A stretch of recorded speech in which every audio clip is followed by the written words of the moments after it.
Qual que é o diferencial do Tarso? Hospitalidade e experiência do cliente, né? Serviço é preto e branco, hospitalidade é cor. Mas explica pra gente o que é isso. Todo mundo da equipe tá o tempo inteiro vendo situações onde a gente pode surpreender o cliente. O nosso marketing é a nossa noite e a nossa operação. Toda noite a gente tem que entregar o melhor que a gente pode. Qual que foi o maior erro que você cometeu na vida e que lição que você aprendeu?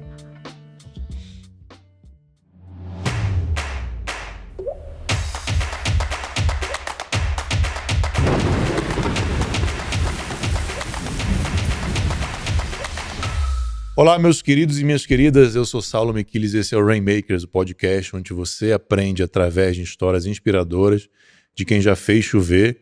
E eu tô hoje aqui com o principal chefe de Brasília, o cara que é dono de um dos melhores restaurantes do Brasil, eleito pela revista Exame. Tem uma extensa formação lá fora, vou ler aqui um pouco. Ele formou no The Culinary Institute of America em Nova York, estudou também em Maryland, depois trabalhou em diversos restaurantes na Flórida, em Nova York, em Washington, no Peru. Foi. E voltou para Brasília. Exato. Tô aqui com Paulo Tarso, o chefe do melhor restaurante de Brasília, vai falar um pouco aqui pra gente sobre o que é o business de restaurante, mas mais ainda, sobre hospitalidade, que é um assunto que tá em voga. Obrigado, meu irmão. Eu que agradeço. Muito obrigado pelo convite, Saulo. É isso aí. Tô ansioso por esse bate-papo. Vamos lá. Eu sempre começo com a mesma pergunta. Quem é o Paulo Tarso? Cara, enfim, existem alguns Paulo Tarsos na minha trajetória, né? Mas eu hoje, assim, eu sou uma pessoa muito ávida por impactar a vida das pessoas de diferentes formas. E eu falo isso, assim, na maior honestidade do mundo. É uma coisa mesmo que a gente busca nas nossas operações, tanto interna quanto para cliente. Hoje a gente não faz nada sem propósito. Então eu acho que é isso. Eu sou uma pessoa, assim, eu costumo dizer que eu sou muito ruim com palavras, etc. Minha linguagem do amor é muito serviço, né? Até em casa com a Bruna e etc. Então, hoje tudo que a gente faz genuinamente, tentando impactar vidas. Às vezes por uma memória, às vezes por um impacto genuíno e por aí vai. Então, acho que eu sou essa pessoa hoje, sabe? Já casou muita gente no teu restaurante? Cara, muito pedido de casamento? Como é que é isso lá? Já teve. Teve até recente. Pedido de casamento já tiveram alguns, né? E cara, tem muita história legal que acontece no Conta restaurante. pra gente. Ele é um restaurante pequeno, um restaurante para 16 lugares. A gente abre 4 vezes por semana. Então, a gente é limitado de público, é um lugar reservado, um lugar escondido. Mas é isso, é uma cozinha, até por ser uma cozinha especial, uma cozinha de menu degustação, um restaurante de um valor um pouco mais elevado, que as pessoas escolhem muito jantar no Tarso para momentos de celebração, né? Então a gente costuma se denominar uma cozinha de celebração. Muito bom. Então é muito comum, toda noite a gente tem algum aniversário de relacionamento, enfim, alguma promoção e por aí vai. Então toda noite é uma noite especial. Toda noite é uma noite especial, né? Assim, para pelo menos parte do salão. Outros estão indo só para jantar, mas a gente sempre tem alguma celebração acontecendo. E a gente teve um casal, por exemplo, um casal novinho que você via que, assim, eles estão começando a vida, então não sei como eles são financeiramente, mas provavelmente estão começando a construir uma vida financeira. E o Tarso é um restaurante caro. E eles decidiram jantar lá, tiveram a vida deles impactada de alguma forma pelo que a gente faz. Nada especial, mas pelo que a gente faz, isso impactou eles. E aí, sei lá, meses depois eles mandaram uma mensagem pra gente no nosso business, dizendo que iam casar e que aquela noite tinha sido uma das melhores noites da vida deles e que eles queriam fazer o ensaio de casamento dentro do restaurante. Caramba! Casal assim, de 20 e poucos anos. E aí, a gente abriu o restaurante numa segunda-feira, que é um dia que a gente não abre, pra eles fazerem esse ensaio, sabe? Então, isso foi uma memória que marcou a gente também. Depois eles compartilharam com a gente esse ensaio fotográfico. Mas enfim, todo dia acontece alguma coisa assim lá. Só abrir um parênteses, você mencionou a sua esposa, a Bruna, que é a dona do Moma. Bruna, você tá convidada também pra sentar aqui com a gente, viu? Moma Doces Saudáveis. Eu tô lá toda quinta-feira no Moma Brunch com a minha esposa, ali na Six, fantástico. Perfeito. Muito bom. Como é que começou essa história da culinária? Cara, é engraçado, assim, eu sempre gostei de cozinhar desde pequeno, né? Uma paixão que eu sempre tive. Eu sempre fui muito das artes, assim, sempre gostei de desenhar. Inclusive, por muito tempo, meus pais achavam que eu ia fazer alguma coisa relacionada a desenho na minha vida, que eu desenhei desde pequeno. Então, eu sempre fui meio artístico. E cozinhar sempre foi uma paixão. Meu pai é cozinheiro de final de semana. Tá. Ele não tem nada a ver com a profissão dele, mas ele cozinhava no final de semana e eu cresci com essa memória. Minha mãe não era de cozinhar, meu pai que cozinhava. E eu cresci com essa Mas memória. ele cozinhava dia a dia, assim, ou não. só, A gente só sempre o final teve de alguém em semana? casa pra cozinhar. Final de semana reunia a família, os amigos. Aí um prato mais especial, aquela coisa assim. Aí tá. sempre teve uma época que era pizza que ele fazia todo final Aham. de semana. Aí teve época que era yakisoba, época que era bacalhau e por aí vai. Ele tinha o Entendi. prato da época, assim. Entendi. Mas eu cresci com essa memória, então a gente não costumava sair muito de casa no final de semana. A gente costumava receber e meu pai cozinhar, né? E aí, quando eu virei adolescente, eu comecei a fazer isso para os meus amigos. Então, eu não era muito de balada, nem nada disso. Então, eu chamava os amigos do colégio para minha casa e eu fazia alguma comida e a gente tocava um violão, enfim. Então, eu sempre tive essa paixão. Mas nunca na minha vida passou pela minha cabeça, cara, vou viver da cozinha. Sim. E meu pai, ele é delegado da Polícia Federal, aposentado. Sempre escutei as histórias e o meu sonho era ser da Polícia Federal também. Ah, para um menino ouvir essa história do pai delegado, Pois é. deve ser aquela coisa, né? Não, e na época, assim, ele fala. Porque a polícia hoje tá muito mais tecnológica. Na época tinha muito trabalho de rua. Então eu escutava as histórias e eu falava, porra, é isso que eu quero. Então, esse sempre foi meu plano A, B e C. Caramba. Né? E aí, assim que acabou o colégio, eu entrei pro direito. Fiz direito até tava indo pro 7º semestre. Então esse era meu plano mesmo. Quase que você vira meu colega. Olha o tanto que a gente ia perder se esse cara virasse advogado. Cara, pois é, eu fico imaginando assim. E foi isso, eu fiz direito, eu tava indo pro 7º semestre. Aí meu pai, como eu disse, sempre gostou de cozinhar. Ele comprou uma aula pra ele assistir de culinária. Era uma aula que acontecia num restaurante, que fazia pra grupos. E aí ele comprou no dia, ele teve um inquérito, não pôde ir. E já tava paga a aula, eu fui no lugar dele. Eu e os amigos dele. Fui assistir essa aula. E me apaixonei. E descobri que esse restaurante, ele tinha alguns cursos. Que eles davam mais aulas.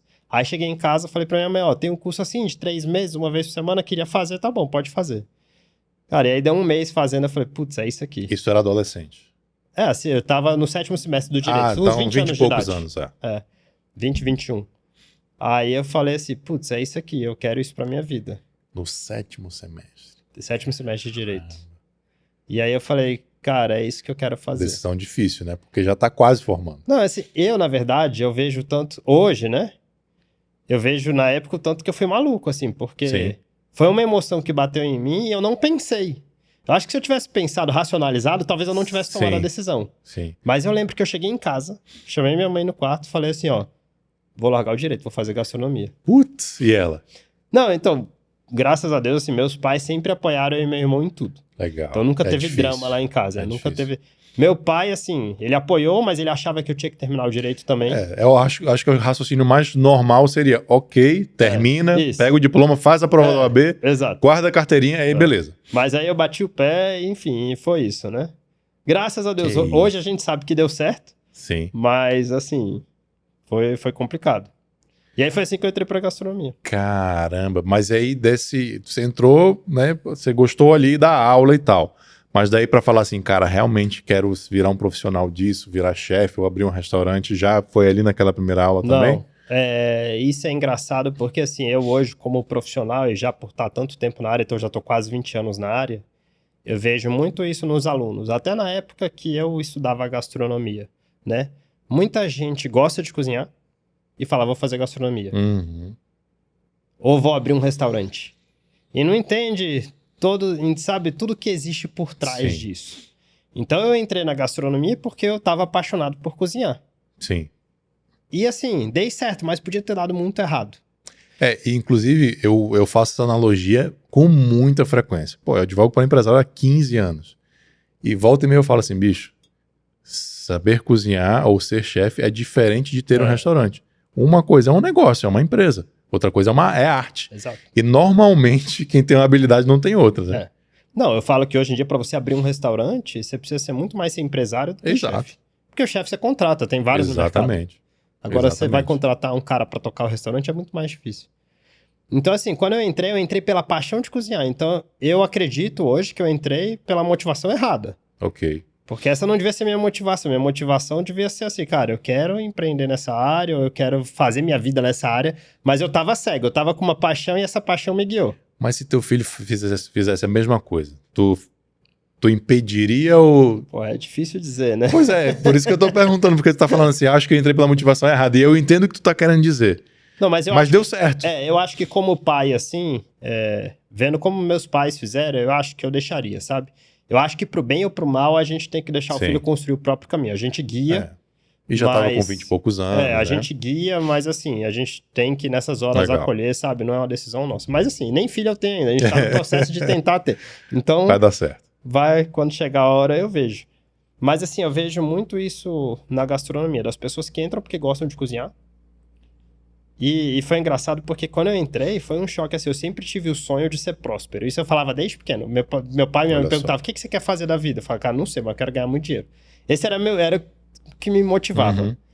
E quando eu entrei pra gastronomia, com 1, 2 anos na área, eu falei, cara, já era. Aquele plano de ganhar dinheiro deu errado. Entrei pela paixão, agora não vou deu ganhar errado, dinheiro. porque eu olhava a realidade de quem tava no mercado. E até quando eu trabalhei no Four Seasons, eu olhava o chefe que estava 10, 20 anos na minha frente, eu falava, cara, não é isso que eu quero pra minha vida. Em termos de prosperidade, Sim. em termos de saúde psicológica, tudo, sabe? Eu falava assim, deu errado. Mas assim, por que eu acho que eu dei certo? O tempo inteiro eu amei meu trabalho. Então mesmo quando eu fazia o trabalho de cozinheiro, lavar louça, fui garçom, tudo isso eu fiz. Né? Era completamente desgastante, às vezes 60, 70 horas por semana, mal alimentado, desnutrido, sabe? Pressão, né? Pressão, Estresse. porque era uma alta culinária, mas eu amava aquilo, eu ia trabalhar todo dia feliz da vida. Entendi. Então das duas, uma. Ou eu ia ficar quebrado, mas ia ser feliz no meu trabalho, Aham. ou eu ia atingir um resultado, enfim, e ser bem sucedido. Mas eu acho que essa questão da motivação em entender que existe muito mais coisa que cozinhar é um elemento pequeno dentro da gastronomia, sabe? Eu acho que isso importa muito na hora de você tomar essa decisão. E quando que você sai de chefe para virar dono de restaurante? Pois é, quando eu voltei pro Brasil em 2014. Passou quantos anos nos Estados Unidos? 5 anos. E aí 5 depois anos, foi pro Peru? Depois fui pro Peru, morei 1 ano no Peru. E aí voltei em 2014, se eu não me engano, pro Brasil, né? Eu voltei, e aí foi o primeiro negócio que eu tive mesmo. Até então eu era funcionário sempre. Aham. Fui cozinheiro por muito tempo, etc. Meu irmão, ele tava com uma ideia de abrir uma franquia de sushi em Brasília. Tá. Isso pré-iFood, o iFood não existia ainda. E aí eram uns amigos dele no sul que tinham 3 lojas de sushi lá em Floripa, que vendia muito, só delivery. Ok. Eles tinham plataforma própria, era uma plataforma incrível. Então, você pensar que naquela época você tinha que pedir por telefone, Sim. tudo que você fosse pedir, porque não existia o iFood, você tem uma plataforma online super fácil de usar, fazia a venda ser muito melhor, Era né? fantástico, com certeza. E aí eles que criaram esse sistema, enfim. Aí meu irmão conseguiu conversar com eles para abrir essa franquia e ele me pediu ajuda para tocar essa parte da cozinha. Eu tava no Peru, assim, eu tava ainda nessa fase de aprender, de acumular conhecimento, mas não ganhava dinheiro, eu ainda precisava da ajuda dos meus pais, eu já com quase 30 anos ainda precisava de ajuda dos pais. Eu voltei para ajudá-lo nesse negócio. Uhum. E aí foi quando eu tive meu primeiro negócio, mas assim, eu ficava ali na cozinha do sushi, ninguém me conhecia, eu não conhecia ninguém, 24 horas por dia cuidando daquele negócio. Eu que ia no mercado, comprava as coisas, O eu tocava empresário tudo. era teu irmão. Ele que tocava. Aham. Eu cuidava dessa parte de Sim. cozinha, compras e etc. Enfim, o sushi deu super certo, isso é uma outra história. A gente acabou vendendo ele, né? A gente ficou 1 ano com sushi. Mas aí nesse meio tempo, uma amiga, na verdade, queria muito que eu ensinasse ela a cozinhar. Tá. Né? Esse é um momento de transformação na minha vida, assim. E eu tinha uma cozinha de produção nesse sushi que eu não usava ela à noite. E aí eu falei, não, tá bom, então ela insistiu muito, eu nunca tinha ensinado ninguém a cozinhar, nunca tinha dado aula nem nada. Deixa eu fazer um parênteses, pra turma ter uma noção. Quanto que custa uma cozinha dessa? Na época, assim, pra gente montar o espaço inteiro, que era o espaço do sushi, custou na casa de uns 300 mil reais. Isso Só em 2014, né? 2014, só a parte da cozinha. A obra de maneira geral, mas de Entendi. uma loja pequena, de 100 metros quadrados. Entendi. Né? Hoje seria muito mais caro esse valor. Mas isso, a gente tá falando de 2014, aí, 13 anos atrás. Perfeito. É só pra turma ter noção Nada é barato na do cozinha. equipamento que vai, etc. né? Nada é barato. E aí... Aí vocês venderam isso, sushi aí- e uma amiga pediu pra você ensinar. Isso, pediu pra eu ensinar, e a gente tava nesse processo de venda do sushi. E eu tinha uma cozinha de produção que eu não usava à noite. Aí eu falei, tá bom, nunca tinha, na minha vida também, outra vez, pensado em dar aula pra ninguém. Né? Nunca tinha pensado em cozinhar, depois nunca tinha pensado em dar aula. Aí ela insistiu, chamei ela, mais uns 4, 5 amigos, ensinei eles a fazerem um prato à noite. Foi isso. Aí a galera, amor, vamos fazer semana que vem de novo? Eu falei, vamos. Aí fizemos na outra semana. Aí, posso chamar uns amigos? Pode. Aí com 3 semanas eu vi o business aí. Eu falei, cara, tem um negócio aqui. A galera amou. E tu amou também? Amei. Não, e eu vi que eu levava jeito pra dar aula. Isso aí a gente compartilha, eu amo dar aula. Pois né? é, Ensinar mas eu não é sabia, fantástico. entendeu? Porque, assim, foi uma coisa que uma amiga pediu. Uhum. O conhecimento técnico que eu tinha, por toda a minha bagagem educacional, Sim. fora do Brasil, mas eu nunca tinha precisado transmitir isso pra ninguém. E deu muito certo. Enfim, aí, resumindo a história, eu montei um curso de culinária, Tá. tipo aquele curso daquele restaurante que eu fiz daquela Aham, vez. aham. Montei o meu, nessa cozinha de sushi que a gente não usava à noite. E com menos de um mês eu tava com todos os dias da semana lotados. Cada dia com uma Caramba. turma de 10 alunos. Aí nasceu o business. né? E aí, assim, é quando a minha vida como empresário começa a mudar. Até financeiramente. Isso 30 e poucos anos. Eu tava pra fazer 30. Eu tava com 30. 29 para 30 anos de idade. E o curso foi a mudança de chave na minha vida. Eu fiquei com o curso 10 anos, né? Eu parei de dar aula oficialmente mesmo ano passado. Caramba. Eu fiquei 10 anos dando aula. E aí tudo que eu construí foi por causa da aula. Até meu nome em Brasília veio por causa da aula. Mas aula nesse formato, não em graduação. Não, nesse essas formato. coisas, Era nesse sempre no meu curso, só eu dava aula no meu espaço. Inclusive hoje, onde o Tarso existe, onde o Tarso acontece, foi o espaço que eu criei para dar aula. Aham. Então esse espaço eu tenho ele há 11 anos. Né? Caramba. Que foi quando eu comecei a dar aula, logo eu construí esse espaço. Mas o Tarso tem só 3 anos de vida. Entendeu? Desses alunos, quantos por cento eram profissionais e quanto era Não, hobby? muito pouco era profissional. A grande maioria eram entusiastas da gastronomia. A gente teve profissionais, mas a grande maioria... E eu acho que esse foi um nicho que a gente soube atacar também. Sim, sim. Então a pessoa que quer muito médico, que quer desestressar, que quer não sei o quê, Uhum. enfim, tinha um ambiente agradável e de fato aprendia a cozinhar. Sim. Chegava em casa e conseguia, né? É porque você Botar falou aqui. bem também, né? É uma linguagem de amor, né? É, Tem sem muita dúvidas. gente que... Eu mesmo não cozinho nada, mas eu gosto de, às vezes, chamar É. os amigos em casa e tentar arranhar um prato. Você se sente bem. É cansativo pra caramba, É. mas ao mesmo tempo você se sente bem, né? Então... Não, e a gente conhece muita gente, assim, a gente tem Exato. muitos amigos que adoram cozinhar. Eu Exato. era essa pessoa adolescente, Aham. meu pai era essa pessoa, entende? Aham. E eu comecei a ensinar essas pessoas. E você falou essa ligação com teu pai, etc e tal. Eu vejo meus filhos pequenos, eu fico pensando nisso. Cara, eu podia começar a fazer pizza. Mesma história, né? É, Porque se eu juntar meus filhos pra fazer a pizza, fazer aquela bagunça, aquela coisa toda e comer, isso é uma memória afetiva fantástica, né? fantástico. Qual é o momento com o filho, né? Seja ele qual for. Eu até brinco com a Bruna assim, hoje em dia eu não cozinho mais nada, né? Muito raro. Aham. Em casa eu não cozinho, só no Aham. restaurante às vezes. Mas a minha vida hoje é muito mais de empresário e criativo, né? Então eu Sim. que crio os menus, enfim. Mas eu brinco com ela que quando a gente tiver filho, aí eu vou voltar a cozinhar muito. Legal, Que aí eu vou fazer questão de cozinhar em casa para eles ou com eles. entendeu? legal, legal. E como é que nasce o Tarso? Cara, o Tarso... Pois é.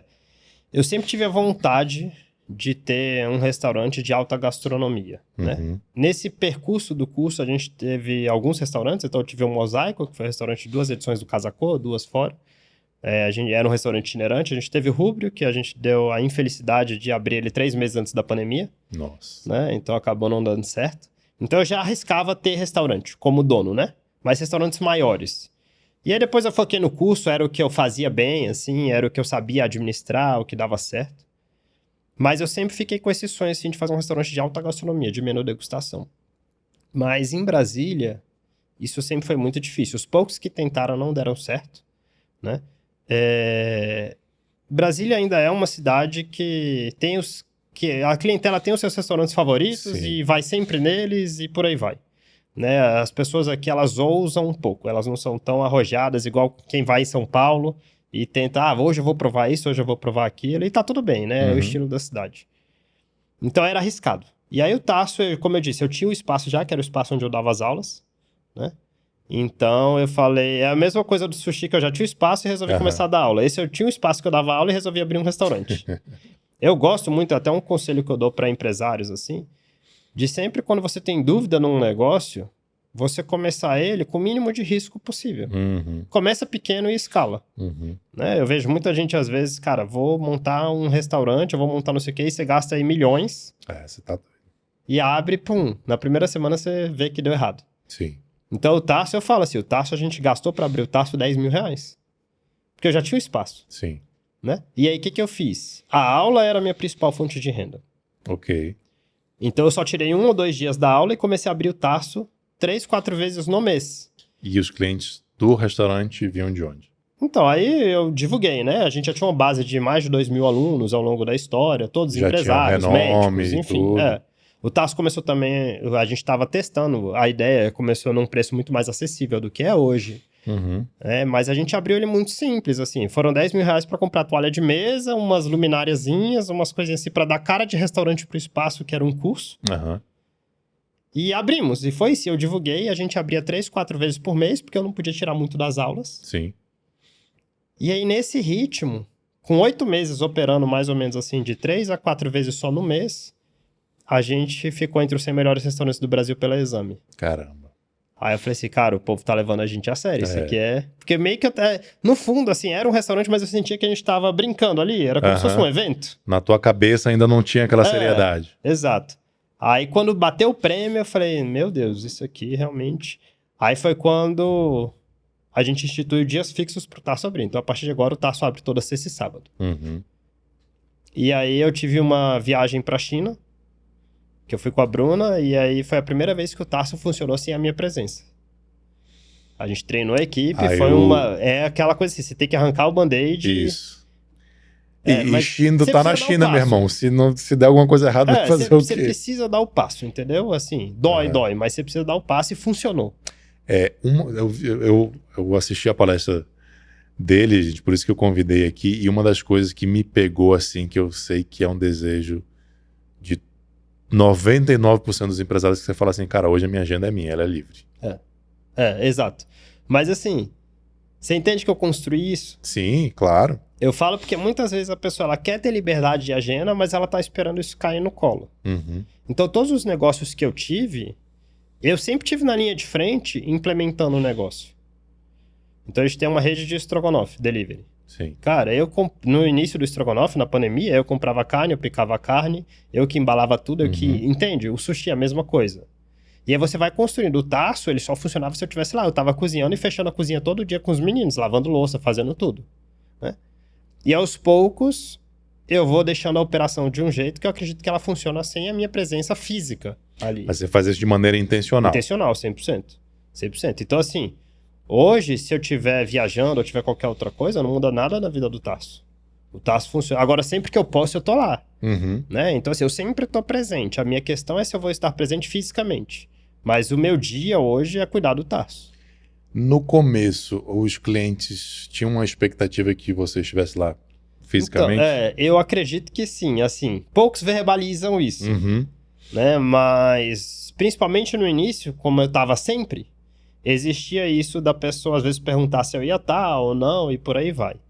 Hoje em dia, já tem várias noites que eu não tô no restaurante por qualquer motivo. Às vezes eu até tô em Brasília, mas tem uma reunião ou tem um evento, enfim. E aí eu não tô no restaurante. Então, tem gente que já foi 3, 4 vezes no restaurante e nunca me viu. Uhum. Mas quando eu tô no restaurante, eu sempre vou em todas as mesas, eu faço parte do serviço do atendimento. Uhum. Então eu gosto muito dessa relação com o público, né? Então acho que hoje as pessoas já estão mais acostumadas de eu não estar lá, mas eu sempre tento estar.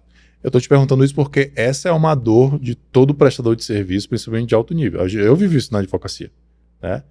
Cara, eu converso com o cara, faço relacionamento, ele me conhece, é como se ele estivesse me contratando, não contratando no escritório, Sim. né? E assim como o meu escritório, o teu restaurante é o teu nome. Exato. Então, assim, tem essa expectativa, mas é humanamente impossível. Você tem que criar um negócio para ter esse desmame, né? E assim, depende da gente provar pro cliente que ele vai ter a mesma entrega sem a gente estar lá, entendeu? Exatamente. Porque eu entendo isso. Eu realmente, assim, se eu te contratasse, eu com certeza eu ia esperar o seu atendimento.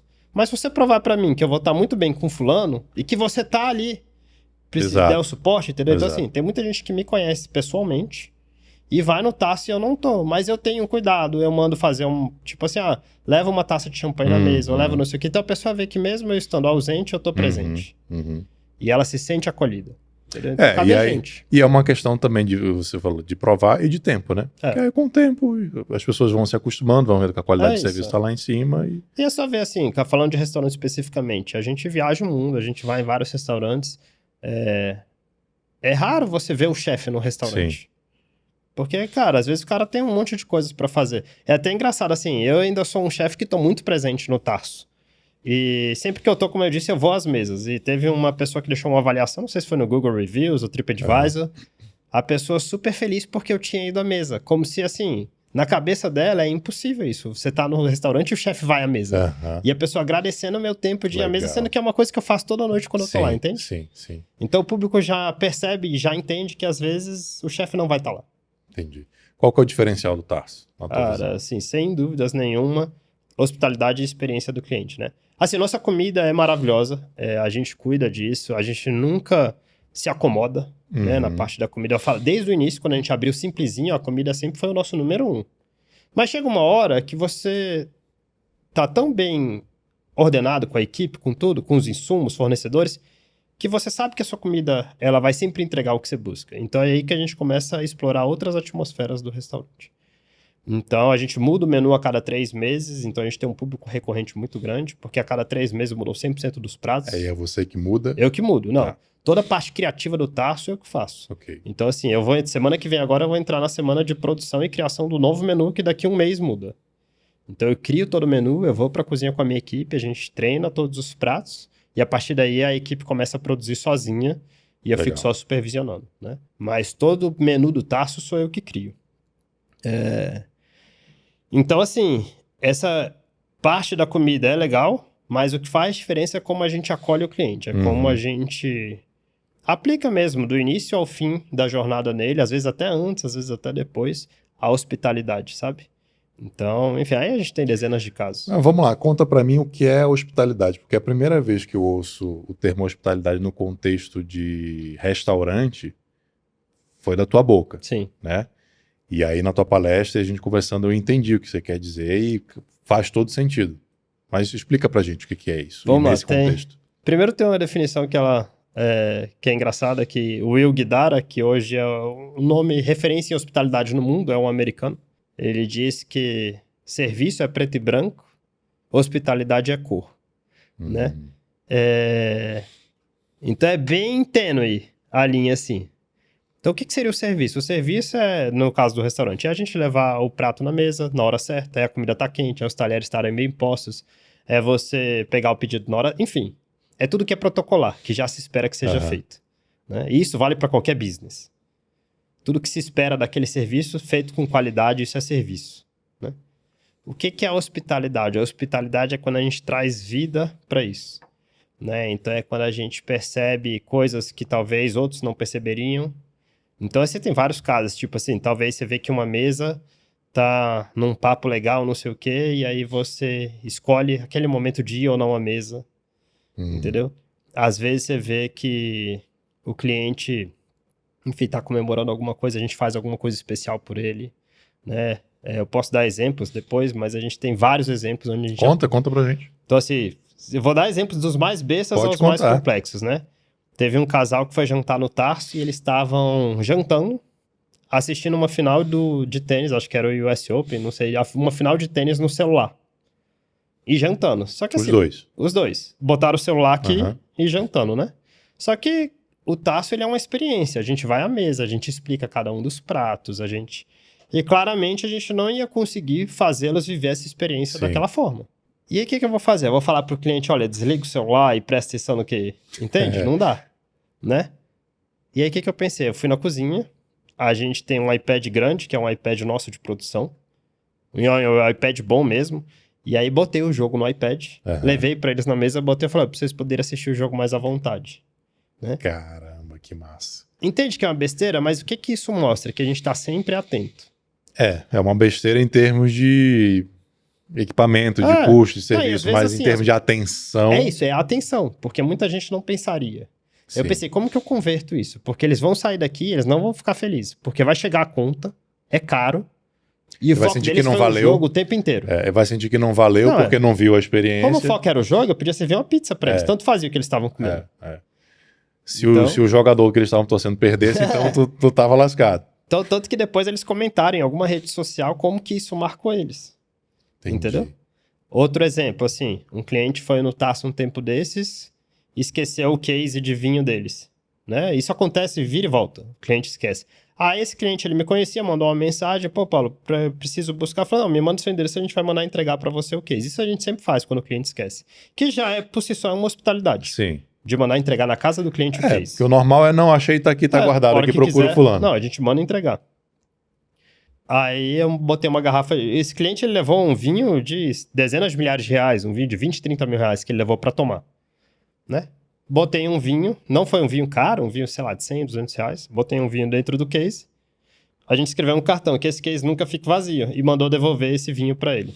Entende? Fantástico. Então, assim, para ele não importava ali o valor daquele vinho. É o gesto. É a atenção, é o cuidado, é o carinho, né? Então, tudo isso é hospitalidade. Então, a gente tem um segurança hoje no Tasso, que fica na porta, né? É fechado.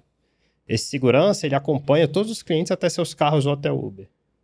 Entende? Isso é hospitalidade. Enfim, aí a gente tem, né? Mais E de onde que vieram essas ideias? Cara, isso sou eu. É o que eu falei pra você no início quando você perguntou quem é o Paulo. Tipo, nada disso é treinável. Porque você não sabe se o cliente vai querer assistir um jogo de tênis. Você não tem como treinar a sua equipe. Todo dia é uma surpresa, cara. Todo dia é uma surpresa.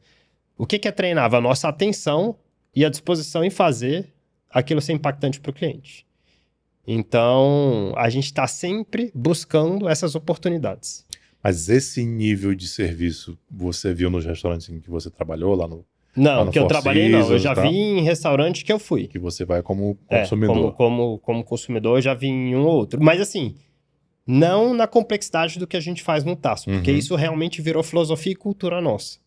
Então hoje toda a equipe busca essas oportunidades. Elas Conta um pouco dos atentas. valores de vocês, que eu vi aqui no site, tem na palestra você fala também.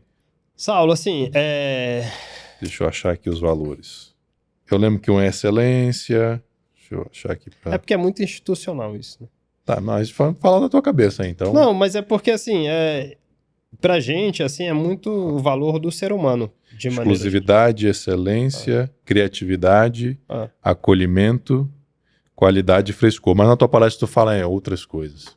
Mas assim, é porque o site a gente fez... Mas eu acho que traduz bem. O que tá aí, eu acho que traduz bem.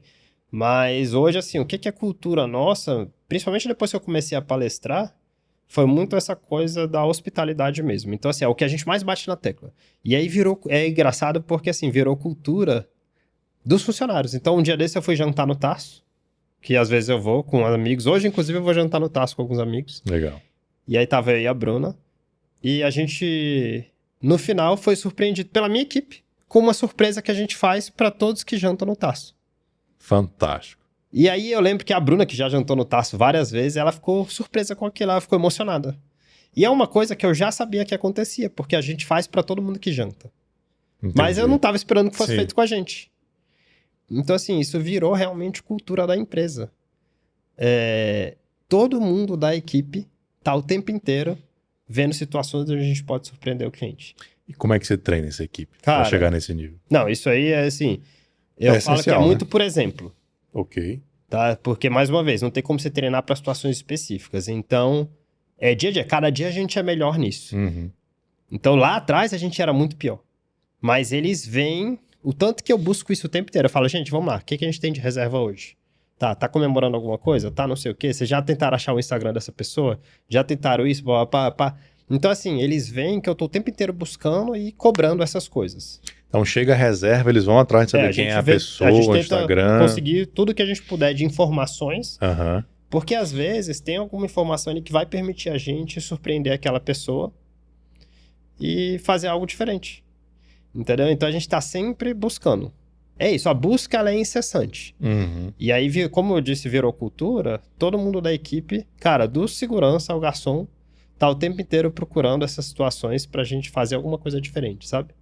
Mas o que você olha na pessoa, não sei se você faz as entrevistas, o recrutamento, tem alguma coisa que você olha, quer uma característica? Cara, é o que eu tava conversando com você um pouco mais cedo, né? A gente, parece óbvio, mas a gente contrata pessoas, não funcionários, né? Eu gosto muito de treinar a minha equipe, porque eu acredito que o que a gente faz, pouca gente faz. Então é difícil. Com certeza. É difícil eu conseguir esse tipo de funcionário pronto, né? Então, hoje, eu realmente contrato pessoas do ponto de vista... E é soft skill total, né? Exato. Total, 100%. Não tem como. Então, assim, eu contrato realmente pessoas do ponto de vista de que eu sento com elas e vejo se bate. Cara, eu brinco assim, eu não tô... O do RH vai nem tem RH, enlouquecer, né? Eu falo assim, cara, não tem... Eu não olho o currículo muitas vezes.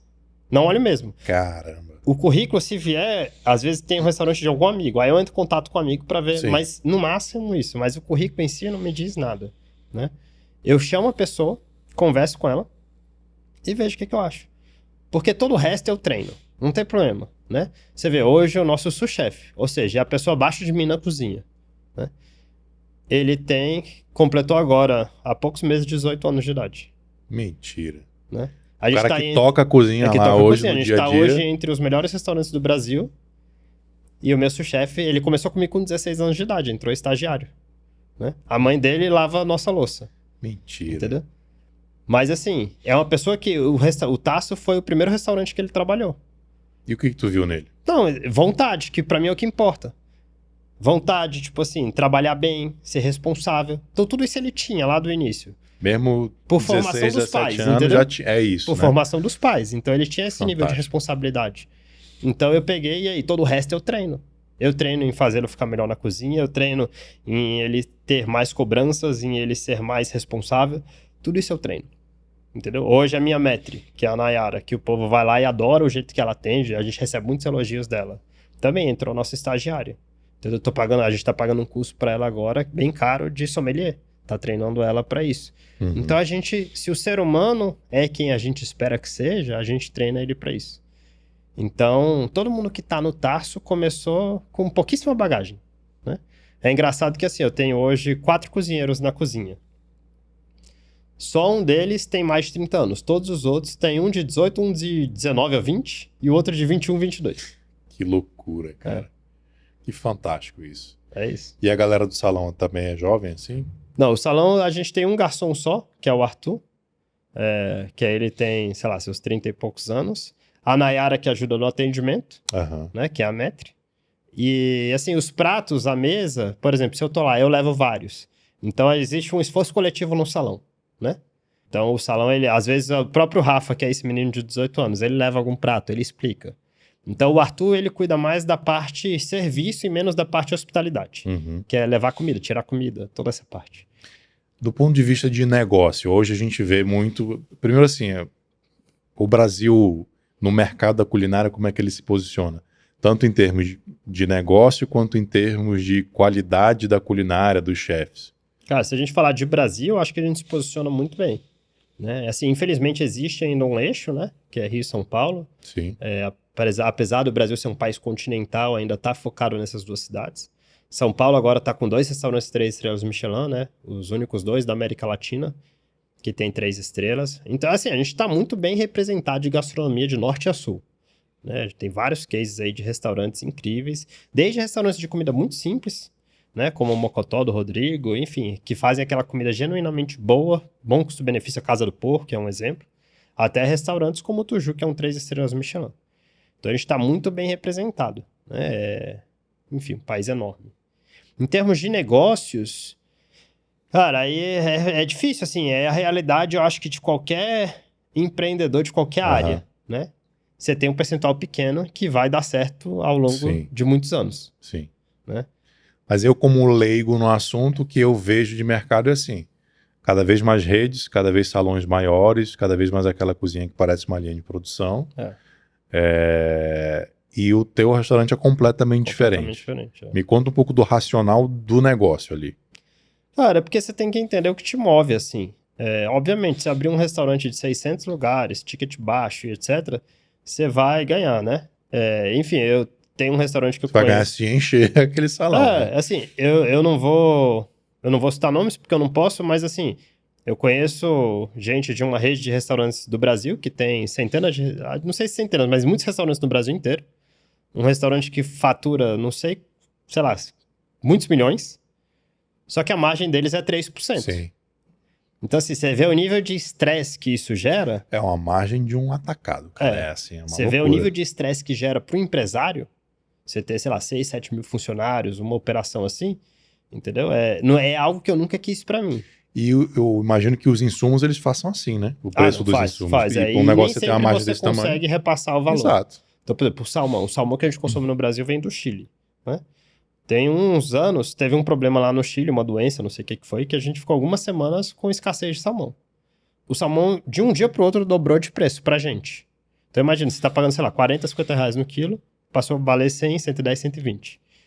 Né? Então, você não consegue dobrar o preço do seu prato na mesma proporção. Então você tem que rezar para baixar, ou senão você só vai conseguir aumentar ao longo dos meses. Uhum. Então isso acontece muito, assim. Eu nunca gostei dessa coisa atacado, né? Eu sempre fui muito da experiência, mesmo no curso de culinária, tudo que eu fiz. Então eu pensei, como que eu agrego valor para conseguir ter uma margem melhor, né? E um trabalho prazeroso. Sim. Então, hoje, se você... Muita gente pergunta, Paulo, quer abrir outro restaurante? Cara, eu não quero ter restaurante grande mais, não é a minha meta. Né? Então, assim, eu tenho o Tarso, eu tenho o Strogonoff, que é uma rede mais que eu não toco, né? Vira e volta eu ainda dou umas aulas de culinária, e se eu fosse montar outro projeto, seria com certeza algo pequeno, pensando em valor agregado. Em termos de premiação, a referência é Michelin. Assim, no mundo né? O Michelin, ele só avalia Rio e São Paulo no Brasil. Ok. Né? Então, tanto que quando tem a premiação, chama Guia Michelin Rio e São Paulo. Uhum. Né? Então, assim, você vê hoje, você tem 2 rankings hoje que são as referências, que é o Michelin, que não é um ranking, ele é um guia. Ok. Né? Ele não distingue, esse é o primeiro, esse é o segundo. Ele dá 1, Ele 2 dá- ou 3 estrelas. Isso. Então, assim, você vai ter vários 3 estrelas em algum lugar. Não existe um melhor ou um pior. Ok. Entendeu? É 3 estrelas. E você tem um ranking mesmo, que é o 50 Best, que é um ranking também que tem no mundo inteiro. Né? Uhum. Então, o 50 Best, aí sim, ele ranqueia. Ele elege os 100 melhores restaurantes do mundo, por exemplo. Né? Hoje, o melhor restaurante do mundo está no Peru, por esse ranking. Mas esse restaurante não tem estrela, porque o guia não avalia o Peru. Entendi. Entende? Aham. Então, é o nosso caso. A gente podia ser o melhor que fosse, a gente atualmente não tem condições de ter estrela porque Brasília não é avaliado. Isso é um sonho teu, um objetivo? Sem dúvida, sem dúvida. Na verdade, assim, ele não move a gente não faz nada pensando nisso, mas eu acho que qualquer premiação, de um ranking simples a um ranking super premiado, ele é aquele carimbo, né? De que, Claro. enfim, uma corroboração do que você está fazendo, você está no caminho certo. Mas a gente tem isso já dos clientes, então é uma coisa que não tira o nosso sono, Aham. mas obviamente, assim, seria muito legal, assim, eu acho que pra gente, pra equipe, sabe? Então a gente tava agora há 2, 3 semanas, o melhor prêmio do Brasil é o prêmio da Prazeres da Mesa, Uhum. e a gente, pelo segundo ano, a gente concorre a Restaurante do Ano Centro-Oeste, né? Ok. E aí tem uma premiação em São Paulo, enfim, aí eu levei 2 cozinheiros da equipe pra assistir Legal. a premiação. A gente não ganhou, né, mas foi bem legal, assim, e você vê que isso impacta muito na equipe. Mais até do que em mim. Cara, a gente tá concorrendo aí, sabe? Tipo, Você tinha me comentado que você trabalha com foco na hospitalidade para a equipe também. também. Conta um pouquinho pra gente disso. Assim, a gente cuida muito do ser humano de maneira geral. O que eu penso assim? Quanto mais o seu funcionário, mais uma vez, qualquer área, estiver feliz, mais ele vai entregar para o seu cliente. Em termos de qualidade, de serviço, de hospitalidade, de tudo isso, né? Eu até brinco assim, você vai, por exemplo, num Detran, você liga num call center. Cara, esse funcionário, ele apanha o dia inteiro. Sim. Porque é só reclamação, tanto dentro quanto fora. Aí você vê que o cara já tá mal-humorado na hora que fala com você. E você tá puto. Entende? É uma relação assim que ela se desgasta muito rápido. Sim. Então, se eu faço um ambiente que a minha equipe tá sempre muito feliz, as chances do meu cliente sair feliz é muito grande também. Né? Então, a gente faz isso. Então, assim, alguns exemplos. Deu final do ano agora passado, aí eu resolvi fazer uma confra da empresa, né? Levei todo mundo pro pular de paraquedas. Boa. Então, a gente faz coisas que são irracionais, assim. Aham. Se tivesse alguém... Eu não tenho sócio, né? O restaurante é 100% meu. Mas acho que se tivesse alguém dos números, alguém do financeiro, ia falar, Sim, Paulo, isso aqui a conta não fecha, não. Mas Não, eu mas você faço. trabalha com experiência, a experiência ela é irracional, né? E o que eu acredito, assim, que quando você investe esse dinheiro, você nunca vai olhar uma DRE ali e ver esse dinheiro, tipo, a gente investiu tanto no bem-estar do nosso funcionário e voltou tanto. Você não vai ver isso, porque não tem como você metrificar isso. Não, você mandou um vinho de R$600 pro teu cliente. Não é sobre se essa conta fecha Exato. Mas assim, ela fecha, esse é o ponto. Ela Sim. fecha e ela traz muito mais dinheiro pro restaurante. ou não. Mas tu não faz por Mas isso você não consegue e não correlacionar. consegue rastrear, né? Não consegue, né? Mas isso muda. Então ontem teve o jogo da Copa. Em vez de eu ir assistir com os meus amigos, eu preparei o Taço, a gente alugou um telão e eu fui pra lá, a Bruna, minha esposa, com os meus funcionários e seus familiares, e a gente viu o jogo lá. Né? Isso é muito bom. Cara, tem vários casos. Aí nessa premiação eu levei 2 funcionários que se destacaram para São Paulo para ver a premiação com a gente, paguei hotel, paguei passagem de avião, deles nunca tinha viajado de avião. Aí paguei um restaurante Michelin para eles conhecerem um restaurante Michelin de fato. Não vai Fui almoçar com esquecer eles, nunca na vida. entendeu? Então a gente faz sempre, e, enfim, aí tem vários casos, mas a gente sempre cuida do funcionário para ele ter, sabe, um momento marcante, alguma coisa. Teve a corrida da Momo agora. Para quem quis, eu paguei para se inscrever e a gente foi correr juntos. Enfim. Legal. E aí você tem vários casos aí que a gente... E a gente cuida muito do ser humano assim mesmo. Então, de entender, tô doente, eu tô não sei o quê, sabe? Tipo, a gente... E eles passam também a respeitar muito isso e não abusar da boa vontade, sabe? Sim. Então não é um funcionário que fica tentando meter atestado. Tinha um funcionário que tava com 30 dias de atestado, teve um problema, foi lá no médico, o médico baixou para 15 dias, ele voltou a trabalhar. Então o funcionário, ele faz questão de entregar para você, porque ele é bem cuidado, sabe? Tem muita gente que vai falar assim, não, o cara vai ser bonzinho, assim, não sei o quê, vão te enganar e tal. Mas é isso, é como você trata, e eu acho que a tua técnica de entrevista, né, de bater, tu vai fazer um filtro ali na pessoa, mas imagino também que você já tenha tido que demitir gente, porque contratou e não teve fit. Né?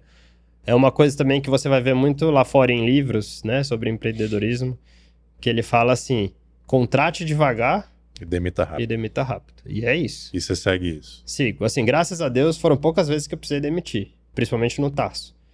Mas teve gente que eu precisei demitir e é engraçado que na hora que você mandou a pessoa embora, teve uma pessoa que eu mandei embora, e aí não fui eu que comuniquei a equipe do restaurante que essa pessoa tinha sido desligada. Foi uma outra pessoa que comunicou. E eu tava olhando nas câmeras. E tinha gente da equipe fazendo dancinha de alegria, porque essa pessoa foi desligada.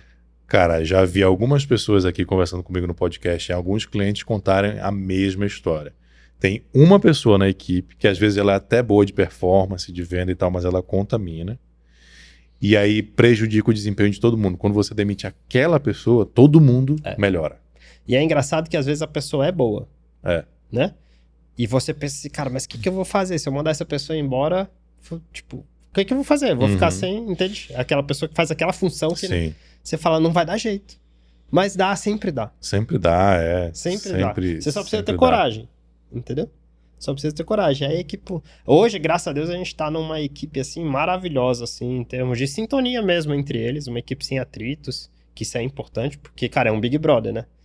Então, E deve ser um ambiente estressante, por mais que você, como dono, como empresário, né, tente deixar leve. Isso é uma coisa, assim, até que você falou assim, de ser bonzinho, às vezes da galera...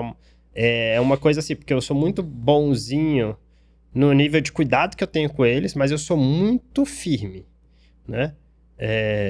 Muito firme mesmo, assim, com a minha equipe. Tipo, não tem espaço pra nada fora de contexto, sabe? Pra folga, nada, assim. Tipo, eu chego, o nível de respeito que eles têm por mim é muito grande. Né? Então, assim, é saber diferenciar as coisas. É você tratar bem, acho que é como um pai faz, né? Sim, é você cuidar com carinho, etc., mas mostrar que você é firme naquilo. Cara, excelente analogia. Porque nível de qualidade altíssimo, de exigência, né? De respeito, de firmeza. Isso. Mas trata como um ser humano. Muito cuidado, muito carinho. Muito cuidado. Né? Porque uma coisa não anula a outra. Então, assim, você não é bobo, né? Mas você cuida e você é firme. Então, isso é muito importante. Deve ter gente que vai ouvir a gente e vai falar assim, esse cara só consegue fazer essas coisas para os clientes dele porque ele cobra caro, tem uma margem alta, no meu negócio não tem como fazer isso. O que você responderia? Que, assim, é porque a hospitalidade, ela pode ser cara, mas ela pode ser barata também, né? Então, e acho que uma coisa puxa a outra. Você deu dois exemplos, um que foi de graça e um caro, né? O vinho e o iPad. E aí tem vários outros, mas é isso. Tem vezes que a gente vai gastar mais, tem vezes que a gente não vai gastar nada, a gente só vai ter a ideia, né? No livro do Will Guidara, que é esse cara, ele escreveu um livro chamado Hospitalidade Irracional, uma leitura que eu acho que vale para todo mundo. Hospitalidade Irracional. Vamos botar no link da descrição. Esse cara é referência, assim, em hospitalidade. E ele fala de uma regra que ele chama de 95-5. Então ele diz o seguinte, 95% do negócio, principalmente negócios que não tem um orçamento muito grande, né? Não tem uma margem muito alta. 95% do negócio você rastreia os centavos. E aí ele fala, 5% você guarda para gastar de forma irracional. Ele fala. Interessante. Né? E aí esse irracional, cara, você pode viajar. Pode ser com um cliente, pode ser com a sua equipe. Né? Então, muito bom isso aí. Então, assim, pode ser eu comprar um vinho para dar para um cliente. Pode ser eu levar minha equipe para pular de paraquedas. Entende? Assim, no Tarso, o que acontece? A gente tem uma margem boa. Então, eu não faço o controle 95-5. Mas eu sei quando que eu posso e quando que eu não posso fazer alguma coisa assim diferente. Né? Mas esses 5%, se bem utilizados, ainda que racionalmente, eles geram muito retorno financeiro. Com certeza. Cara, todo mundo ou já vivenciou ou já viu uma foto, por exemplo, eu tava pensando que alguma coisa de graça, de um hotel que você vai ou de um cruzeiro que você chega no quarto e tem uma toalhinha dobrada em forma de um animalzinho, né? Cara, isso aí, a primeira vez que eu como adulto vi, eu já fiquei impactado. Quando você tem um filho, alguma coisa assim, cara, isso aí é de graça. A camareira deve fazer aquilo ali em 3 minutos, né? Só que faz toda a diferença pra tua experiência. Ó, um exemplo que a gente faz no Tasso, que tem um impacto emocional enorme, né? Não é sempre que a gente faz, mas sempre que possível é feito. A gente hoje no Tasso, o nosso menu, ele é entregue através de cartões ilustrados, né? Então, cada prato que você recebe vem um cartão junto com uma ilustração ou do prato, ou de algum insumo, etc. E atrás uma breve história do prato. Então, é um colecionável. Você vai acumulando, no final a gente dá um envelope e você leva para casa aquilo, né? E sempre que a gente consegue, principalmente quando é alguma comemoração, a gente imprime uma foto do casal, alguma coisa do tipo. No mesmo modelo dos cards ilustrados, a gente faz essa ilustração. E atrás um bilhete escrito à mão, né? Fulano e fulana, cara, que prazer que você veio aqui comemorar 20 anos de casado, não sei o que, espero que... Cara, isso é impressionante o impacto que gera na mesa. Quem acompanha as mídias sociais do Tasso e vê a gente reposta, quase tudo que a gente reposta tem uma foto dessa, porque é um momento que o cliente posta como aquilo marcou a noite dele. E aquilo custa zero pra gente, né?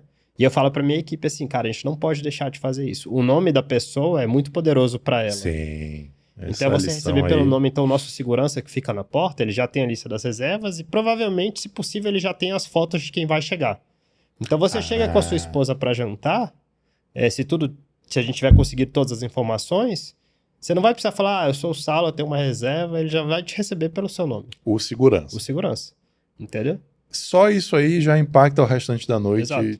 Tem uma coisa que a gente aprende na faculdade, eu aprendi na faculdade lá em Nova York, que chama Momentos da Verdade. Momentos da verdade são todos os momentos que você tem a oportunidade de formar a opinião do seu cliente sobre o seu negócio, pro bem ou pro mal. Né? Então, no nosso caso, o cliente tentou fazer a reserva, entrou no site, foi fácil, foi difícil, deu problema, não sei o quê, papapá, tentou contato com a gente, conseguiu falar, não conseguiu. Chegou no restaurante, foi difícil de achar, foi fácil de achar, enfim, e aí você vai, né? Então, no Tasso, uma vez eu cataloguei, a gente tem acho que 20 e poucos momentos desse, né? Certo. E aí, o que você faz? Agora você fez os momentos e você tem cada um deles. Ataca cada um individualmente. E vê como que a gente faz esse momento ser inesquecível, esse momento ser inesquecível, esse momento. Tenta lembrar pra gente, pra quem tá ouvindo, tentar pegar o que é do teu negócio e levar pro negócio dele. Alguns desses momentos de verdade. Então, a chegada é um deles. Chegada, eu diria desde o início, né? Desde o cliente tentar achar a gente, fazer reserva. Okay. Todo mundo já tentou fazer reserva em algum lugar, ou não conseguiu, ou foi difícil, ou não sei o que, enfim. Esse é um. A chegada, como que ele foi recebido pela segurança? Né? O segurança pode, só um minuto, deixar o cliente do lado de fora esperando e checar se tem reserva ou não. Ele já pode receber, acolher e botar pra dentro. Entende? Porque é uma porta fechada, né? E aí, esse cliente, quando ele entrou no restaurante, quem foi receber ele? Pra levar à mesa. Ok. Isso foi feito como? Aí o cliente sentou à mesa, ele ficou muito tempo ali esperando alguém ir lá conversar com ele, oferecer alguma coisa, etc. ou não. Imediatamente alguém já foi lá oferecer uma água pra ele. Entendeu? Aí tudo isso, sabe? É detalhezinho. Então assim, o cliente levanta para ir ao banheiro, que é comum, é uma experiência que dura 2 a 3 horas. Então o cliente vai no banheiro durante essa experiência. Na hora que ele levanta, a gente pega o guardanapo de pano dele, que tá em cima da mesa, e coloca um guardanapo novo. Entendeu? De graça. Isso o guardanapo, você já viu quantas vezes você vai num restaurante que o guardanapo cai da sua perna e cai no chão? Cara, os guardanapos de restaurante são muito pequenos. Você mexe a perna e ele cai. O nosso guardanapo é gigante, você cobre a perna com ele. É um guardanapo de 60 centímetros, é isso aqui. Todo mundo elogia o nosso guardanapo porque ele é grande, ninguém deixa cair no chão. E foi tu que pensou nisso aí? Tudo eu que pensei. Cara, essa tua cabeça aí, ela dá umas viajadas boas, né? Tudo eu que pensei. Então, assim, você vai analisando, tipo assim, isso é um momento da verdade. Você pensa assim, cara, eu vou em restaurante toda vez o guardanapo cai no chão. O que eu posso fazer pra isso não acontecer? Vamos fazer um guardanapo maior. E aí se tu tá preocupado com DRE, tu vai falar assim, não, mas... exato. Esquece. Então, você falou um negócio que... Aí eu me lembrei da história da DRE, que é assim, você traz tanta experiência pro teu cliente que eu imagino que a quantidade de postagens marcando é absurda. Então, quem cuida da tua mídia social, que de orelha a orelha, né? É você. Então, é só ficar repostando lá, eu que cuido. porque é o... Como é que eles chamam? É o client content, alguma coisa, né? Que é o conteúdo que o cliente que gera, que é o melhor conteúdo possível. Então, tá ali um negócio indireto que volta pra tua DRE, porque a geração de conteúdo tá ali orgânica e infinita, né? E o mais importante, isso até porque a gente tem muito cliente que vai no Tarso que é super privado, Sim. né? Que é um cara que... mídia social fechada, enfim. Mas o mais importante pra gente é o boca a boca, né? Eu falo muito isso pra minha equipe. Um negócio como o Tarso, é muito difícil a gente gastar dinheiro em marketing. Porque você não vai fazer patrocinado de um restaurante desse. Não faz Você não sentido. vai fazer panfleto, você não vai botar outdoor. Entende? Então, a gente nunca gastou um centavo em marketing no Tarso. O nosso marketing é a nossa noite e a nossa operação. Então, eu falo muito com a minha equipe, é um trabalho de formiguinha. Toda noite a gente tem que entregar o melhor que a gente pode. Porque esse cliente vai sair, eu tenho certeza que ele vai ser impactado. E ele vai impactar outras pessoas para virem no restaurante. Então, a gente sempre trabalha... O Tarso, ele completou agora 3 anos, né? Então, a gente está sempre nessa construção de cada vez mais impactar mais pessoas para fazer mais pessoas voltarem ao Tarso. Então, a gente não tem... Para dizer, a gente fechou agora, vai começar mês que vem uma assessoria de imprensa, que até então a gente não tinha. Então, esses 3 anos foram 100% de construção orgânica. Não tem nenhum cuidado com os reviews de Google, de TripAdvisor, cara, a gente tá coisas. 100% 5 estrelas. Mas não tem aquela coisa no final, QR Code, não, nada, comenta lá. Nada. Pra mim isso aí, putz, não, eu jamais faria. Ontem eu fui no restaurante por coincidência que eu me senti um pouco constrangido, assim.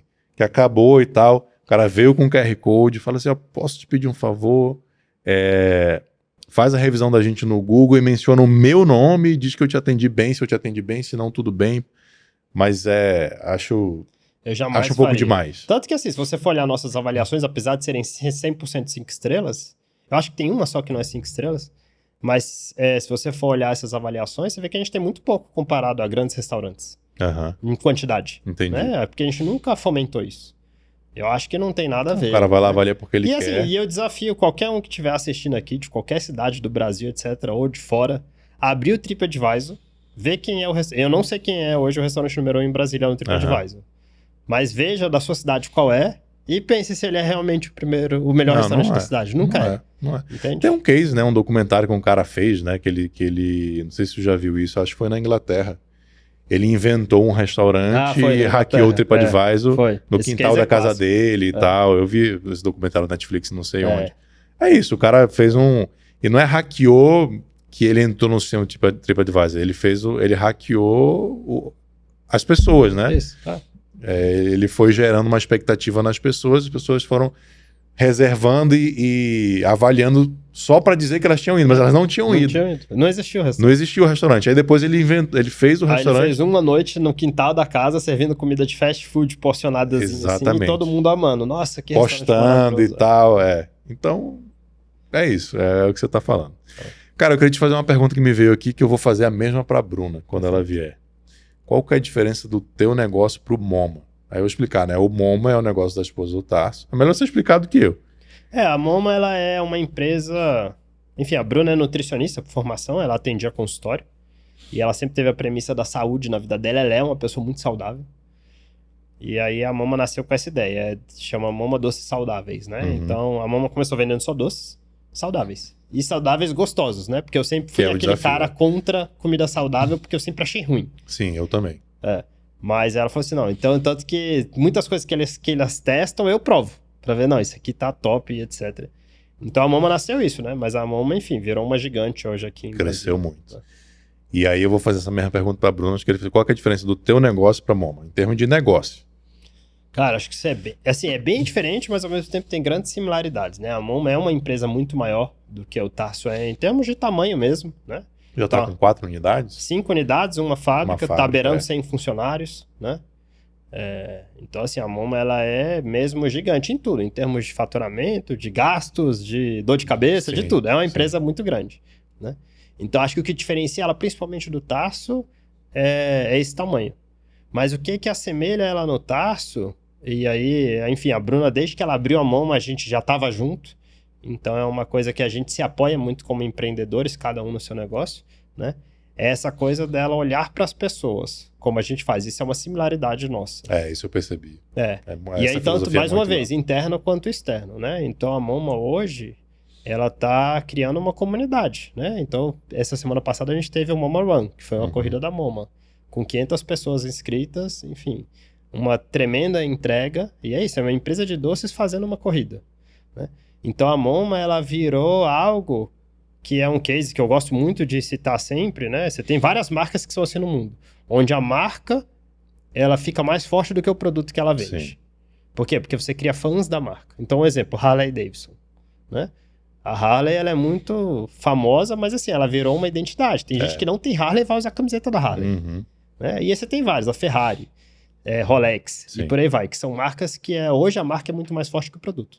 Então a Moma, ela cuida muito disso, assim, sabe? De ter uma comunidade de fãs que genuinamente amam e defendem a marca. Legal. Então acho que isso se assemelha muito ao Tássio. Isso e o cuidado, né? Tanto com a equipe quanto com os clientes. A Bruna, ela é extremamente humana, a Bruna é muito mais humana até do que eu ainda sou mais pragmático. Então, assim, a Bruna, se vem alguma coisa negativa da Moma, etc., ela vai atrás, ela quer conversar com o cliente, ela vai, sabe, tipo... Então, assim, ela se entrega ali 100% pra Moma. E as diferenças você acha que tá no tamanho, então, na escala? A principal diferença é a escala, assim, né? Escala, a Moma é uma empresa que ela tá, obviamente, focada mais na venda do produto, só que ela agrega valor por vender saúde. Uhum. Né? Então é uma margem um pouco menor do que o Tássio, porque o Tássio vende experiência, Sim. e experiência até quanto você pode precificar, isso depende de quem está vivendo. Mas eu acho que o principal diferencial nosso hoje é isso, né? A Moma é uma empresa muito grande que aí, por ser grande, já demanda uma série de atenções diferentes, né? Então, assim, não dá para ela fazer com a equipe dela o que eu faço com a minha equipe, que é uma equipe de 10 funcionários, entende? Uhum. Uhum. Então, isso muda um pouco as decisões. Qual que foi o maior erro que você cometeu na vida e que lição que você aprendeu? Nossa, essa é difícil. Essa aí você tinha que ter me passado antes. Né? Essa eu nunca passo e eu sempre vai assim, Cara, de assim, bate-pronto. Eu já quebrei alguns negócios, né? Na gastronomia, assim. E... Cara, o que seria o meu maior erro? Eu tô tentando identificar, assim... Eu acho que eu sempre, tipo... Ou a maior lição que você... Pode não ter sido o maior erro, mas, cara, eu aprendi essa lição aqui e levo pro resto da vida. Não, assim, eu acho que um erro que eu cometi, assim, quando... Tá aí, é isso. Tipo assim, eu sou muito do criativo, assim, né? Eu tenho muito interesse em começar negócios acima de tudo. Ok. Isso tudo na minha vida, assim. Eu lembro quando eu fazia direito, eu estagiei no escritório de advocacia. Aí eu entrei nesse escritório, aí tinha lá uma pilha de processos gigante que o estagiário precisava resolver. Uhum. Aí, cara, eu bolei um sistema no computador, pouco computador, bolei um sistema. Em 2 semanas eu tinha botado o que o estagiário demorava meses, eu botei em ordem. A veia empreendedora. Mas assim, eu tenho essa coisa de iniciar. Aí deu a 3ª semana, começou a chegar mais processo. Aí a 4ª, aí eu falei, cara, é a mesma coisa. Não tem mais, é sempre isso. Aí deu mais 2 semanas, tava o mesmo tanto de processo que tava antes. Que aí eu perdi o tesão na coisa. Sim. Né? Então eu acho que esse é um erro que eu cometi nos meus negócios lá atrás, assim. Eu começava, por qualquer motivo, sei lá, não virava do jeito que eu tava esperando, ou então não me dava um retorno financeiro que eu tava esperando. E eu perdi o tesão e eu deixava aquele negócio de lado. Eu tinha sócios na época, às vezes sobrecarregava o sócio e o negócio quebrava. E assim, e eu não enxergava isso. Hoje eu enxergo. Na época eu sempre culpava alguma coisa. Ah, quebrou por causa disso, quebrou por causa daquilo. Assim, não foram vários negócios, né? A gente teve que quebrou o Rubrio, que foi o da pandemia, né? E teve um sushi, que era o Naya, que eu abri no Mané Mercado, logo que o Mané abriu. Foram os 2 negócios que quebraram. Mas ambos os negócios, a gente teve a pandemia, o outro eu entendo que não era um fit para o mercado. Então, realmente tem justificativas, mas eu tenho certeza que se eu tivesse dado o meu melhor e não deixado de lado, aquilo talvez tivesse virado, sabe? E foram coisas que eu relaxei, assim, Porque você perdeu aquele tesão, aquela energia, eu perdia, só que eu não empolgação. entendia, tipo assim, que tinham pessoas por trás, que tinha sócio, que tinha funcionários, que tinha, sabe? E meio que eu deixava e o negócio ia morrendo e eu arrumava uma desculpa pra culpar aquilo por ter dado errado, sabe? E nessa linha, então, qual que é o próximo projeto? Pois é, assim, em termos de empreendedorismo, agora a minha cabeça tá voltada pra hospitalidade, conforme a gente conversou, né?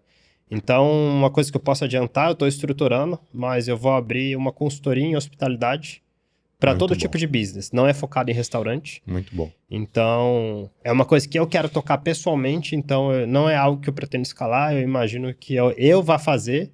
E aí sim, junto com a minha equipe, mas eu quero encabeçar isso uma empresa por vez. Então a nossa ideia é entrar na empresa, né? Entender tudo que a gente pode aplicar ali de hospitalidade interna e externa Porque eu tenho certeza que a partir do momento que você começa a agregar hospitalidade no negócio, por mais preto no branco que o negócio seja, você consegue aumentar muito o valor do negócio e faturamento.